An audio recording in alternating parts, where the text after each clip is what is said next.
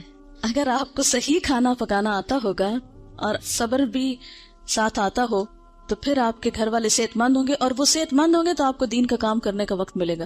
تو یہ جو صحیح کھانا پکانا آنا یہ بہت بڑی نعمت ہے، اور اس پر وقت لگائیں اور اس کو سیکھیں اپنے والدین اور خالہ وغیرہ سے، کیونکہ ایسا نہ ہو کہ یہ زبان تو ہماری جا ہی رہی ہے، ویسے آدھی اردو بولتے آدھی انگریزی بولتے. اب کھانوں میں بھی ہم نے کچھ چائنا سے منگا لیے ریسیپیز، کچھ ادھر ادھر سے، اب وہ کھانے کے سٹائل بھی بدلتے جا رہے ہیں.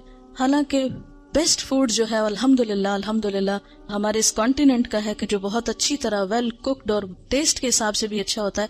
لیکن افسوس یہ کہ اب ہم آؤٹ ڈور ایٹنگ کے اتنے عادی ہو گئے ہیں کہ ہمیں گھر میں پکانا اچھا ہی نہیں لگتا نا. اور اکثر لڑکیوں کو یہ کہتے سنا گیا آئی ہیٹ کوکنگ. دین والی کوئی لڑکی یہ زبان سے بات نہ نکالے، ٹھیک ہے؟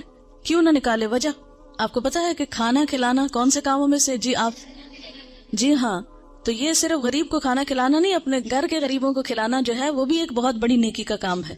تو ہیٹ کوکنگ کہنے کی بجائے لیکن اعتدال اس میں بھی، یہ نہیں کہ پھر آپ کچن سے نہ نکلیں. اور اس میں کہ سادہ غذا ہو لیکن ویل کوکڈ، نیوٹریشس، جس سے آپ کی صحت، آپ کے بچوں کی صحت درست رہے. اگر وہ درست رہے گی انشاءاللہ آپ کے پاس وقت زیادہ ہوگا، پھر آپ دین کا کام زیادہ اچھی طرح کر سکیں گے. ٹھیک ہے نا؟ یہ بات میں اپنے تجربے سے آپ کو بتا رہی ہوں. جی آپ کچھ کہنا چاہ رہی؟ جی دعا کر سکتے ہیں. اللہ تعالیٰ کے لیے کیا مشکل ہے؟ وہاں تو ہے نا اس کے پاس، وہ جدھر چاہے ڈال دے.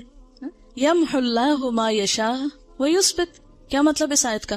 یمحو اللہ ما یشاء ویثبت، مٹا دیتا ہے جس چیز کو چاہتا ہے اور باقی رکھتا ہے جس کو چاہتا ہے. اس میں جو چاہے وہ تبدیلی کر سکتا ہے. وَعِندَهُ أُمُّ الْكِتَابِ، اور اس کے پاس ہے اصل کتاب. سب کی تقدیریں اس کے ہاتھ میں ہے. جس کو جو چاہے عطا کر دے اور جس کے حصے سے جو چاہے کراس کر دے کہ نہیں یہ اس کو نہیں دینا. اچھا جناب، پھر اس کے بعد یہ ہے کہ بعض لوگوں نے یہ بھی بات مشہور کر رکھی ہے کہ میت کی روح 40 دن گھر آتی رہتی ہے، اور مومنین کی روح جمعہ کی رات کو، شب برات کو اور عیدین کو اپنے گھروں پہ آتی ہے. یہ بات مشہور ہے کہ اس دن روحیں آتی ہیں. ایک تو جمعرات کے دن آتی ہیں اور ایک جو ہے عیدوں کو آتی ہیں اور شبرات کو آتی ہیں. حالانکہ اس کے پیچھے کوئی دلیل نہیں ہے، یہ ہمارا اپنا خیال ہے. دیکھیں وہ کس لیے آئیں گے، کیا کرنے آئیں گے؟ ان کا دنیا سے کوئی رشتہ، کوئی تعلق، ان کو تو کوئی انٹرسٹ ہی نہیں رہتا یہاں سے. جو نیک لوگ ہوتے ہیں وہ کہتے ہیں شکر ہے ہماری جان چھوٹی اس مصیبتوں کے گھر سے، اس قید خانے سے. اور جو برے لوگ ہوتے ہیں وہ جتنا بھی چاہیں کہ آ کے واپس کوئی اچھا عمل کر سکے تو آ نہیں سکتے. سورۃ المؤمنون میں آپ نے ایک آیت پڑھی ہوگی، وَمِن وَرَائِهِمْ بَرْزَخٌ إِلَى يَوْمِ يُبْعَثُونَ. جو روح ایک دفعہ آگے چلی گئی ان کے پیچھے برزخ حائل ہو گیا، پردہ حائل ہو گیا. کب تک؟ إِلَى يَوْمِ يُبْعَثُونَ، اس دن تک جبکہ یہ بالکل ایسے جیسے بچہ پیدا ہونے کے بعد واپس نہیں ماں کے پیٹ میں جا سکتا، ایسے ہی دنیا سے جانے کے بعد انسان دنیا میں نہیں آ سکتا. اتنا ہی محال ہے. جیسے بچے کی پیدائش میں ماں کو ایک تکلیف اٹھانی پڑتی ہے نا، تو مرتے وقت جب انسان کی روح نکلتی ہے تو خود اس کو یہی کرب سے گزرنا پڑتا ہے. تو روح بھی آپ دیکھیں کہ بہت سے وہ لوگوں کے مرتے وقت کے حالات سنے ہوں گے، پڑھے ہوں گے. ایک ڈاکٹر مودی شاید اس نے 120 لوگوں کے موت کے واقعات لکھے ہوئے ہیں. تو وہ تجربہ یہ بتاتے ہیں کہ جیسے ایک گیٹ کھلتا ہے اور اس میں ہم جا رہے ہیں، ٹریول کر رہے ہیں، آگے کو جا رہے ہیں. تو بات یہ ہے کہ جو آگے چلا جاتا ہے وہ میں وَرَائِهِمْ بَرْزَخ، پیچھے آڑ آ جاتی ہے اور دروازہ بند کر دیا جاتا ہے. اب دنیا میں نہیں کوئی آتا، اور انہوں نے کرنے بھی کیا آنا ہے. اور کہیں سے ثابت بھی نہیں ہے قرآن سے کہ روحیں ہمارے گھروں میں واپس آ کے رہتی ہے. ٹھیک ہے نا؟ اور آپ ذرا سوچے تھوڑی دیر کے لیے کہ اگر آپ کو مرنے کے بعد آپ کے گھر میں بار بار آنے کی اجازت دی جائے تو آپ کا حال کیا ہوگا؟ بتائیے ذرا. آپ دیکھیں گے آپ کا سامان کسی کے پاس چلا گیا، آپ کی چیزیں کسی نے توڑ دی ہیں، آپ کی چیزیں کسی نے پھینک دی ہیں، خراب کر دی ہیں. تو آپ دیکھ دیکھ کے کیا کریں گے؟ ذرا سوچیں، اپنے آپ کے لیے سوچیں کہ آپ مرنے کے بعد پھر آئے دنیا میں، اور عید کو بھی آتے ہیں اور شبرات پہ بھی آتے ہیں اور جمعرات کو بھی آتے ہیں اور 40ویں پہ بھی آتے ہیں. تو پھر آ کے آپ کیا کرتے ہیں؟ کیا کریں گے؟ آ کے کتنی حسرتیں ہوں گی نا.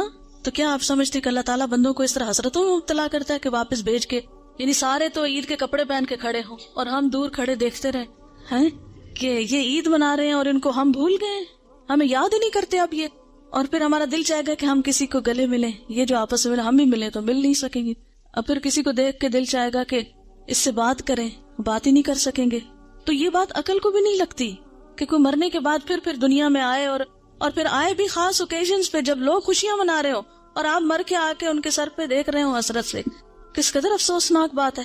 تو اور پھر یہ تو چلو ویسے ہم سوچ رہے ہیں نا کہ اگر وہ اف اٹ از پاسبل تو how does it look like, لیکن قرآن میں بھی کہیں نہیں لکھا ہوا اور حدیث میں بھی کہیں اس طرح نہیں پتا چلتا. ہاں یہ ہے کہ مردہ جب قبر میں ہوتا ہے نا تو اس کے حساب کے لیے اس کو واپس روح لوٹائی جاتی ہے, اس کو اٹھا کے بٹھایا جاتا ہے, اور وہ جو ایک کنیکشن ہے نا مردے کا قبر میں اور برزخ میں, وہ ایک خاص کنیکشن ہے. جیسے ہمارے پاس ایک ٹیلی فون ہے اور ایک کسی اور جگہ پر ہے تو وہ ایک خاص وائر کے ذریعے کنیکشن ہے. تو جسم اور روح کا ایک کمیونیکیشن کو ہو سکتا ہے آپس میں, لیکن وہ قبرستان کی حد تک ہو جائے تو ہو جائے, کیونکہ وہاں سزا جزا کا ایک کنسپٹ موجود ہے قبروں کے اندر. لیکن عام گھروں میں اور گھروں کے اندر آ کر اور پھر یہ کہ کچھ روحیں بھٹکتی ہیں اور کچھ روحیں دوسروں کے اوپر مسلط ہو جاتی ہیں, اور یہ سب جنات ہوتے ہیں جن کو انسانی روحیں سمجھ کر وہ کیا جاتا ہے. اور بعض اوقات شیاطین دھوکہ دیتے ہیں انسانوں کو, کیونکہ بعض لوگ کہتے ہیں نا مجھے بالکل ابھی خوشبو آئی تھی اور مجھے ایسے لگا جیسے مجھے کسی نے آواز دی ہے, اور مجھے بالکل وہ تو میرے بھائی جیسا ہی تھا, کوئی مجھے ہیولا نظر آیا گھر میں, اور یہاں خانہ کعبہ میں نظر آیا فلاں وہ تو فوت ہو چکا. یہ سب اگر آپ نے سائیکالوجی پڑھی بھی ہو تو اس میں آپ نے پڑھا ہوگا, التباس کے بارے میں پڑھا ہوگا, ہیلوسینیشن وغیرہ کے بارے میں. خیر وہ ایک اور ایکسٹریم پہ لے جاتے ہیں, لیکن بیسیکلی یہ ہے کہ جو شیاطین ہوتے ہیں, جنات ہوتے ہیں, وہ بھی بعض اوقات انسان کو دھوکہ دیتے ہیں, ایسی باتیں ان کو بھٹکانے کے لیے, بہکانے کے لیے, ان کا عقیدہ خراب کرنے کے لیے, بگاڑنے کے لیے ان کو بھول بھلائیوں میں ڈالتے ہیں, ان شکلوں میں آ جاتے ہیں. ٹھیک ہے نا. تو جو چیز قرآن سنت سے ثابت نہیں بس اس پہ خاموشی اختیار کی جائے, نہ کہ اس کے آگے ایک نیا دین گھڑ لیا جائے اور پھر کھانے پکا لیے جائیں. اب دیکھیں مردہ خود تو وہ حلوہ کھا نہیں سکتا اور ہم اس کو خوش کرنے کے لیے حلوہ بنا رہے ہیں. اب مثلاً آپ کسی کے گھر میں جائیں اور وہ کہیں ہم نے آپ کو خوش کرنے کے لیے یہ سب کچھ پکایا ہے اور کھانے نہ دیں آپ کو, یا آپ کھا نہ سکیں اس کو, آپ کتنے خوش ہو کے لوٹیں گے. اچھا بعض لوگ ایک مغالطہ دیتے ہیں, وہ کہتے ہیں یہ جو آتا ہے نا تنزل الملائکۃ والروح فیہا باذن ربہم من کل امر سلام, کہ لیلۃ القدر میں روح اترتا ہے. تو اب آپ بتائیں کہ اس روح سے مراد کون سا ہے؟ اگر اس روح سے مراد مرے ہوئے لوگوں کی روح ہے تو پھر ان آیتوں کے بارے میں کیا کہیں گے؟ نزل بہ الروح الامین, روح سے مراد کیا ہے قرآن پاک میں؟ جبرائیل علیہ السلام کے لیے لفظ استعمال ہوا ہے, اذ ایدتک بروح القدس قل نزلہ روح القدس نزل بہ الروح الامین تعرج الملائکۃ والروح یوم یقوم الروح والملائکۃ صفا, اور پھر تنزل الملائکۃ والروح سورۃ القدر میں. تو یہ جو روح اترتی ہے اس سے مراد مردوں کی روحیں نہیں ہیں, یہ خاص روح مراد ہے اور اس سے مراد جبریل امین ہے. ٹھیک ہے, اسی لیے خود قرآن پاک پڑھنا کتنا ضروری ہے, ورنہ اس طرح کی باتوں سے لوگ عموماً کیا ہوتا ہے. اچھا پھر جناب بات یہ ہے کہ نبی صلی اللہ علیہ وسلم کی 22 سالہ زندگی میں یہ دن آتا رہا ہے 15 شعبان جس کو ہم شبرات کہتے ہیں, لیکن کبھی بھی آپ نے یہ کام نہیں کیے, نہ کوئی آتش بازی کی ہے اور نہ ہی کوئی حلوے پکائے ہیں, نہ ہی کوئی اس قسم کے اور کوئی تصورات ہمیں دیے ہیں, نہ اپنے عمل سے اور نہ ہی اپنے قول مبارک سے. اور یہ جو اس رات کو چراغوں کی روشنی ہے یہ بھی اسراف میں شامل ہوتی ہے. لوگ گھروں پر موم بتیاں لگاتے ہیں نا, کبھی دیکھیے موم بتیاں, اور پھر اس کو بھی آہستہ آہستہ عید کا نام دے دیا ہے. اب دیکھیں کہ عیدیں بڑھانے پر بہت ہمارا زور ہو گیا. مثلاً عید میلاد النبی ایک بنا لی ہے, ایک شبرات کو مردوں کی عید کہہ کے عید بنا لیا ہے, 2 عیدیں پہلے تھی جو آپ صلی اللہ علیہ وسلم نے بنائی وہ تو اصل عید ہے. تو کیا یہ زیادتی کی بات نہیں ہے کہ دین میں اضافے کرتے چلے جا رہے ہیں؟ یعنی آپ نے تو اس کو عید نہیں کہا, نہ سیلیبریٹ کیا, اور ہم اس کو عید کے طور پہ سیلیبریٹ کر رہے ہیں. اصل میں ہندوؤں کے ہاں ایک دن ہوتا ہے دیوالی کا, اس میں اس قسم کے کام ہوتے ہیں, مخصوص گھر لیپا پوتی کرتے ہیں, مخصوص کارنر پہ کھانے حلوے پکا کے رکھتے ہیں, چراغاں کرتے ہیں. اب ہمیں اسلام میں آ کر کچھ اس قسم کے فنکشنز کرنے تھے اور کچھ ایسے ہمیں آلٹرنیٹ تلاش کرنے تھے, تو وہ ہم نے اس شکل میں کر لی, کیونکہ ہم لوگ بیسیکلی تو سب یہاں جو ہمارے آبا و اجداد ہیں وہ ہندوؤں سے مسلمان ہوئے نا, یا سکھوں سے مسلمان ہوئے, کیونکہ اس علاقے کے لوگ جو ہیں بنیادی طور پر یہاں کا جو ہندوازم ہے یہ قدیم ترین مذہب ہے اس علاقے کا. تو ان کی اولادیں ہونے کے ناطے سے پھر بہت سے لوگ جب اکثریت میں مسلمان ہونے لگتے ہیں تو عموماً کیا ہوتا ہے, وہ کلمہ تو پڑھ لیتے ہیں لیکن طریقے وہی ہوتے ہیں, اور بعض اوقات نئے دین میں آ کر بھی پرانے دین کی چیزوں کو کہیں نہ کہیں فٹ کر دیتے ہیں. جیسے نئے گھر میں آپ جاتے ہیں تو پچھلے گھر کی چیزیں کہیں نہ کہیں لٹکا دیتے ہیں, کوئی ادھر کوئی ادھر. تو یہی کچھ ہمارے ساتھ بھی ہوا ہے. اور پھر یہ ہے کہ آتش بازی جو ہے اس میں جان کا نقصان بھی ہے, مال کا نقصان بھی ہے، ویسے بھی خطرہ ہے کہ کسی کو آگ لگ نہ جائے، یا خاص طور پر جو فائر ورکس کرتے ہیں. یہ تھی چند باتیں جو اس حوالے سے آپ سے کرنا تھی.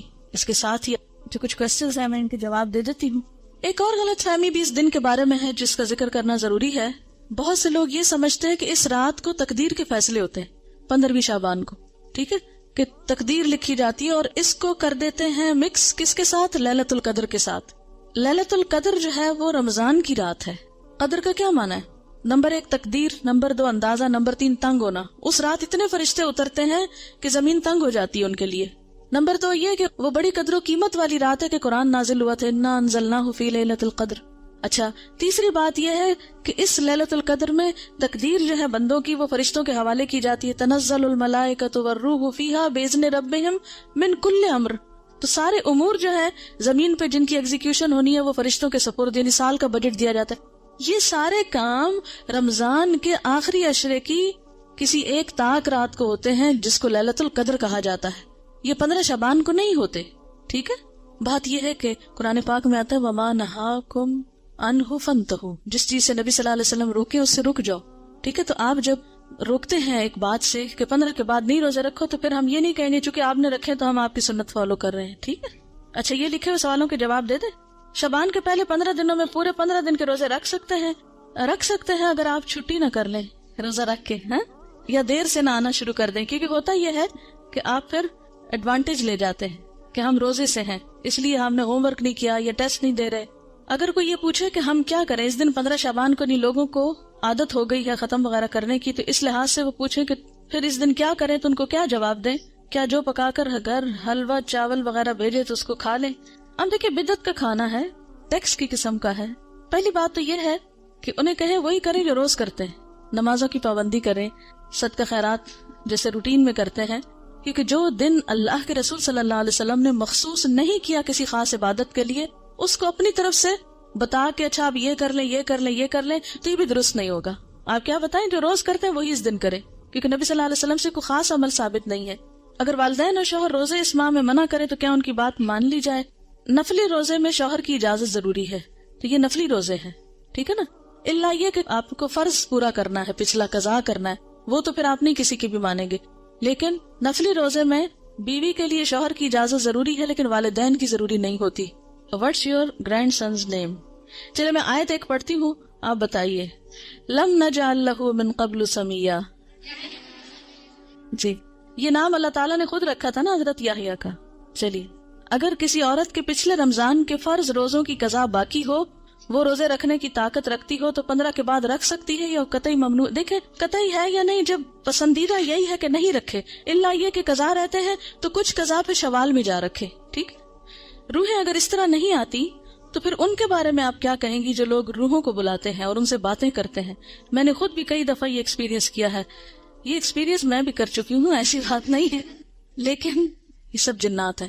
مرے ہوئے لوگوں کی روحیں نہیں آتی، جنات ہوتے ہیں جو آس پاس گھومتے پھرتے رہتے ہیں، جن کو ہمارے حالات پتہ ہوتے ہیں، اور وہ اس کے اندر آ کے جو باتیں ہمیں معلوم ہوتی ہیں وہی وہ ہم جو پوچھتے ہیں وہ کچھ نہ کچھ اوٹ پٹانگ بتاتے رہتے ہیں. It's just waste of time, کوئی فائدہ نہیں، علم لا ینفع ہے. اور کئی لوگ 40 دن تک لائٹ نہیں آف کرنے دیتے کہ جو فوت ہوا شخص ہے وہ واپس آتا ہے. تو دیکھیں آپ کو اندھیرے میں اپنے گھر کا راستہ ملتا ہے، اتنی جب ڈارک رات ہو جاتی ہے، چلو شہر میں تو پھر بھی روشنی ہوتی ہے، گاؤں وغیرہ میں تو اندھیرا ہو جاتا ہے، چلو کوئی بات نہیں وہ تو غریب کو، لیکن 40 دن نہ مقرر کریں. جتنی توفیق ہے 1 دن میں دے دیں، 2 دن دیں، 40 دیں، سارا سال دیں، ساری زندگی دیں، صدقہ کرنے میں کوئی حرج نہیں ہے. لیکن مخصوص نہ کریں کہ صرف 40 دن اور وہ بھی ایک مخصوص جگہ پر ہی بھیجنا ہے اور پکا کے بھیجنا ہے. آپ کچا راشن بھی دے سکتے ہیں، آپ کسی کو کپڑا بھی دے سکتے ہیں، آپ کتابیں لے کے دے سکتے ہیں، آپ کہیں کسی بیمار کا علاج کرا سکتے ہیں. یعنی صدقے کی تو بہت ساری قسمیں. دیکھیں یہ شب رات، شب کا مطلب بھی رات ہے اور رات کا مطلب بھی رات ہے.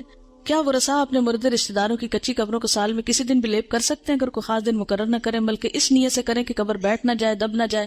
دیکھیں اس میں اصول یہ ہے کہ مردے کی جو حرمت ہے، ٹھیک ہے نا، مرے ہوئے انسان کی بہت عزت ہے، حرمت ہے، اسی لیے اس کو نہلاتے ہیں. حالانکہ مر گیا ہے تو آپ کہیں اب تو مر گیا، کیا فائدہ اس نے جانا تو مٹی میں نہلانا کس لیے.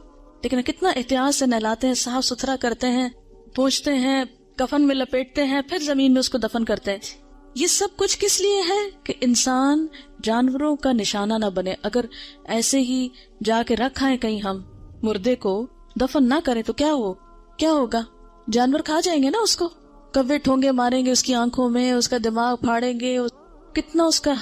وَلَقَدْ كَرَّمْنَا بَنِي آدم, بنی آدم کو ہم نے عزت عطا کی ہے. انسان خواہ زندہ ہو یا مردہ, اس کی عزت ہے, حرمت ہے. تو دفنانے کی حکمت کیا ہے؟ حرمت نہیں پامال ہو. مٹی سے بنا ہے, مٹی میں واپس چلا جائے, وہ اس کے لیے معزز ترین مقام ہے. ٹھیک ہے نا. اب اگر کہیں آپ دیکھتے ہیں کہ قبر اس طرح بارش میں بھیگ گئی کہ جسم ایکسپوز ہو گیا مردے کا, تو اس کو دوبارہ دبانا, اس کے اوپر مٹی ڈالنا, اس کی لپائی اگر کرنا چاہیے کچھ بھی, تو دیٹس اوکے. یعنی اس حد تک تو ٹھیک ہے. آپ کو معلوم ہے ایک سیلاب آیا تھا, اس میں مجھے بتایا گیا تھا ایک علاقہ ہے شاید پنڈ دادن خان یا کون سا, کہ اس میں اتنا زور کا سیلاب تھا کہ زندہ گائے بھینسیں تو جو ڈوبی سے ڈوبی, جو مردے تھے وہ قبروں سے نکل کے تیرنے لگے تھے. یعنی جی ایسا ہوا تھا. یہ لئی نالے کا جو تھا, جی آپ نے دیکھا یا سنا اس وقت جب یہ ایسا دیکھا بھی تھا. تو اب آپ دیکھیں ایسے اگر نظر آ جائے تو کیا حکم ہے کہ اس مردے کو یعنی دوبارہ دفنایا جائے, اس کی قبر درست کی جائے, اس کو جانوروں کے حوالے نہ کیا جائے. اسی لیے آپ دیکھیں کہ اگر مردہ بچہ بھی پیدا ہوتا ہے نا, یا ادھورا بچہ بھی پیدا ہوتا ہے, ناقص بچہ بھی پیدا ہوتا ہے, تو اس کو بن میں یا کہیں کوڑے کے ڈھیر پہ نہیں پھینکتے. آپ لڑکیاں ہو اس لیے آپ کو یہ بات پتا ہونی چاہیے. بعض اوقات کیا ہوتا ہے کہ بچہ ابارٹ ہو جاتا ہے نا, مس کیریج جاتا ہے نا, اور بہت چھوٹا ہوتا ہے کہ ابھی بعض اوقات اس میں روح پڑی ہوتی ہے, بعض بہت چھوٹا سا. ایون اگر مضغہ کی سٹیج بھی ہو, مضغہ کی سٹیج پر بھی ایسی کوئی تکلیف ہو کہ انسان نہیں بنا, شیپ نہیں بنی, بازو نہیں بنے, لیکن بوٹی پوری بن چکی ہے, تو بھی اس کو بن میں نہ ڈالیں. کیا کرے؟ یا کہیں زمین کھودے اور اس کے اندر